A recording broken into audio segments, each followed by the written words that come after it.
So I'm keeping with Real Sim Gear here. I'm with Maverick McNeely after setting up our new Real Sim Gear. Maverick, tell us a little about yourself, background, flying history. I'm a professional golfer on the PGA Tour, and the most fun thing I get to do on a daily basis is fly airplanes. I've been a pilot since 2021. I fly a Cirrus SR-22 G7 Plus, but Vision Jet is my dream plane. It's a plane that I'd be able to fly to all the tournaments, play across the country, and this is hopefully it'll be a great tool to help me prepare to get there. Yeah, fantastic. So you've had one of our G6 simulators for a couple of years now. Tell us about one, how you discovered it, what you've used it for now, and then the transition to this, kind of what that was. So I did all my training in the G6. So I did my private in an SR-20 G6, my instrument in an SR-22 G6, and then got typed out in the turbo in the G6 as well. And the G6 sim from Real Sim Gear, I think the most vivid memory I have is sitting in there the night before my first solo, just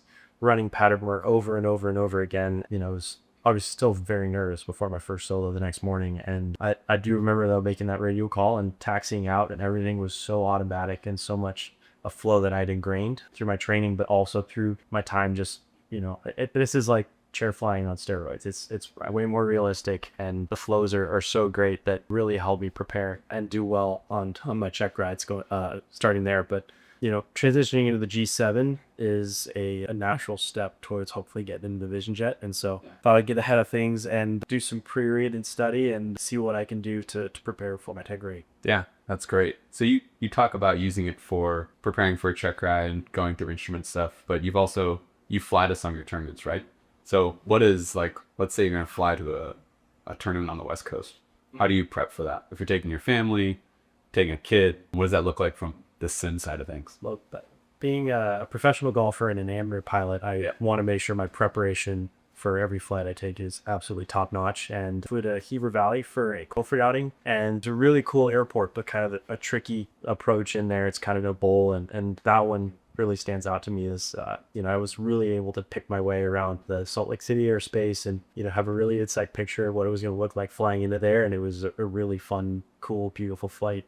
So things like that are super helpful. But also, if I travel and play 4 weeks in a row and I don't get to fly for a month, coming home and being able to hop in the sim and get my flows down off the rust and feel more proficient when I do fire up an actual airplane is huge for me and my lifestyle. Yeah, that's great. How often, outside of like preparing for a specific tournament, how often are you flying versus how often are you in sim? Do you see it kind of ebb and flow throughout the year? It definitely ebbs and flows, and I say we have a 4-month-old daughter now, and I would say my chances to drive half an hour to the airport and back and do my pre-flight and do my flight briefing and all that stuff, that's 2 hours that I could be spending with my family. So if it's just a simple training mission, it's way more convenient to just walk upstairs and do this here, and I could get tons of approaches in really quickly, get my instrument currency. And there's just a lot of things you can do in a sim that you can't actually do in an airplane. There's time and place for each, I believe, but for my lifestyle, the amount of spare time that I don't have, this is an incredibly efficient option. Yeah. So you talk about having a time and place for both the sim and the plane. And I think a lot of customers ask us, we have customers at different parts of their flying journey. We have people that have never flown.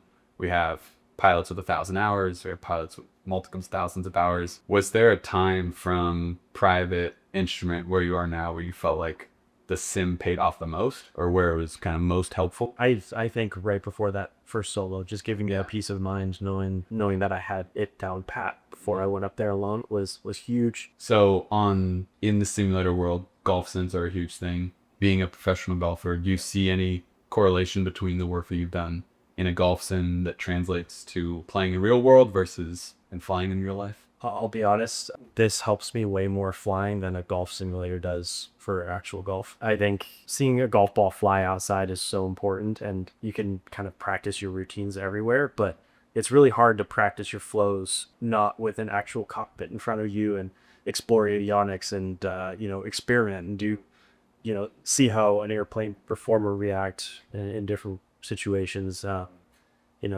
That's something that I think is really, really valuable in the sim. So I find this sim way more valuable translating to my flying career than actually golf simulators to golf. Okay.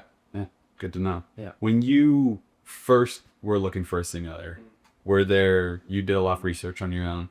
I'm sure you talked to instructors. Were there things that you were hesitant about or things that you wanted to make sure you got right when you bought a sim? Yeah, for me, the avionics matters so much because I like to really think how the avionics deck thinks and understand it from that level instead of just rote memorization, pushing buttons. I want to think like the avionics think. Right. And so when this is all working properly and correctly, like the real sim gear ones do, that they're certified for instrument currency, those are the big selling points for me because like I said, I want to think the way that airplane thinks, and this does that beautifully. Yeah. Being in Vegas, you don't have real instrument approaches all the time.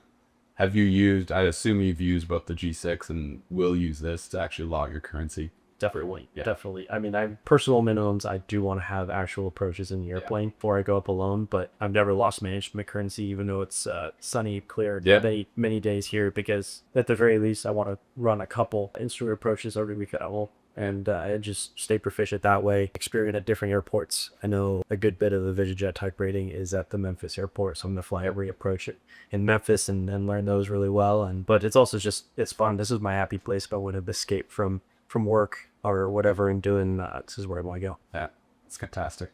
So you talked about the type rating, and I think you touched on it earlier, having that vehicle sounds like in the fall. What are some of the things you're excited about with this system now here in preparing for not only the type rating, but then once you get typed, staying proficient, staying current after that? Safety is everything. That's the name of the game in aviation. And, I don't like to take any sort of risks or chances. And, same thing in golf. Preparation is everything. Same thing with flying. And this is going to be an integral part of my preparation. And I don't feel prepared unless I'm over prepared. So, Yeah. So whenever I get to go do my type rating, I want to make sure I feel like I'm 100% confident that I'm prepared. That's how I feel before every flight. But I'm definitely before heading out to Knox, want to know that I'm in a good spot. Yeah. Well, I think you definitely got a leg up. Sounds like you got this, and then people that know what they're talking about around you. One last thing, just for customers out there that are debating whether they've just taken delivery of a plane, haven't started training, they have a plane, they're in the throes of their instrument rating, they're looking at a simulator, they've been told maybe you can get one, maybe not.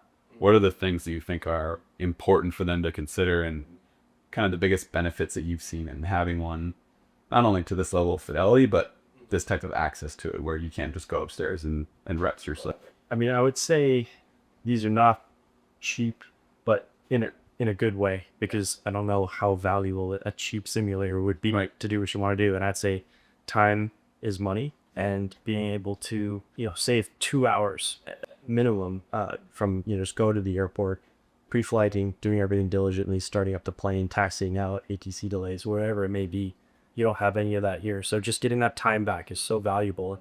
You're also not burning real fuel here. So yeah, I think in a lot of ways you put the hours on this thing and you make up your investment pretty quickly. So that's what I've seen. The barrier to getting into the seat is about a minute, maybe a minute and a half from my living room. So that low barrier to entry to again to practice and train and do whatever I want in years is pretty awesome. Yeah, that's great.